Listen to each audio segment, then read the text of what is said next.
I remember whenever summer holidays would come up, as a student, I'll be very confused about what to do really during the holidays because I would have so much time to myself. And that's when the thought will come up in my head that I wish I was in school right now because I have nothing to do. But I don't want you to fall into those kind of situations and have those kind of statements in your head and thoughts. So if you're interested to find out the top 5 tips on how to really make the most out of your summer as a student, then please keep watching this video till the end.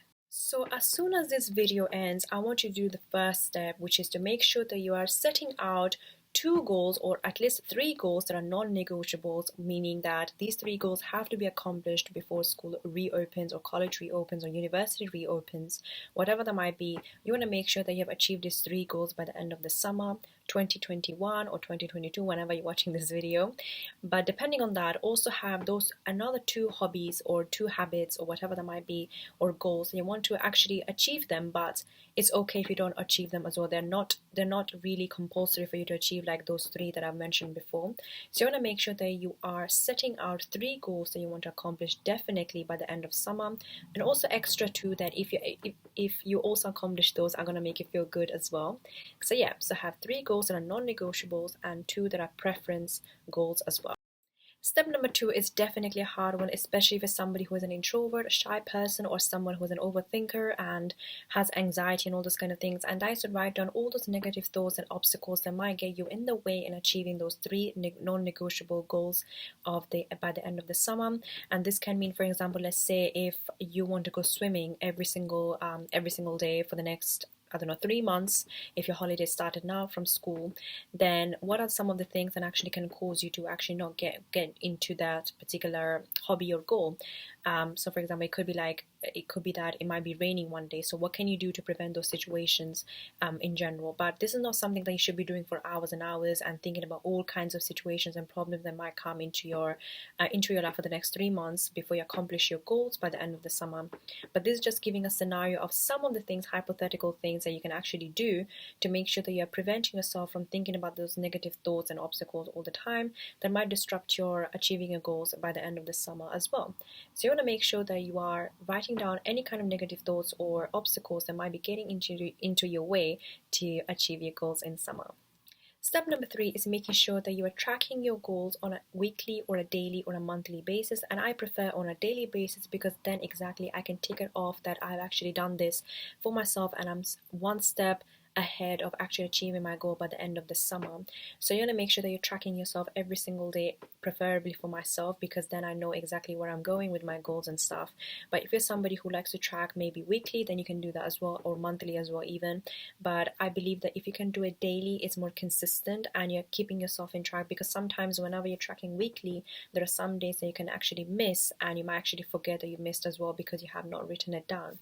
So I would highly recommend for you to track your habits, your goals every single day for the next 3 months or before your school opens, so that in that way you're keeping yourself consistent at it.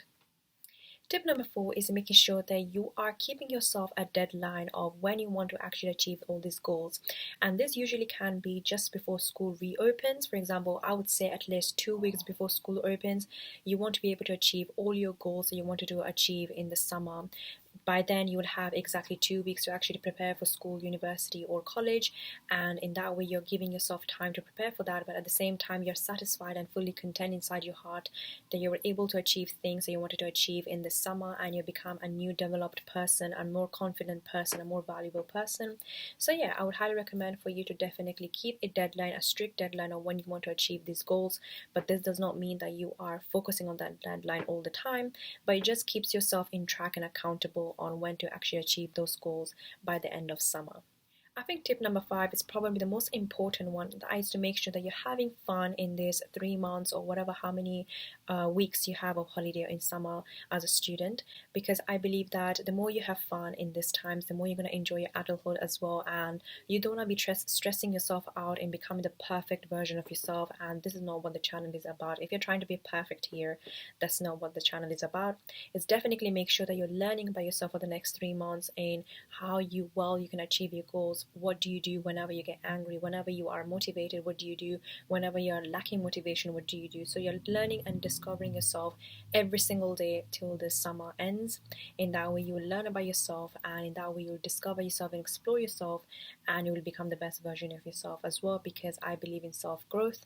That's what the channel is all about. And yeah, this definitely brings me to the end of today's video. I hope you really enjoyed this video and found this really helpful on how to really make the most out of summer as a student, because it's something that I've struggled before in my teen years especially, and I was really confused as to what to do.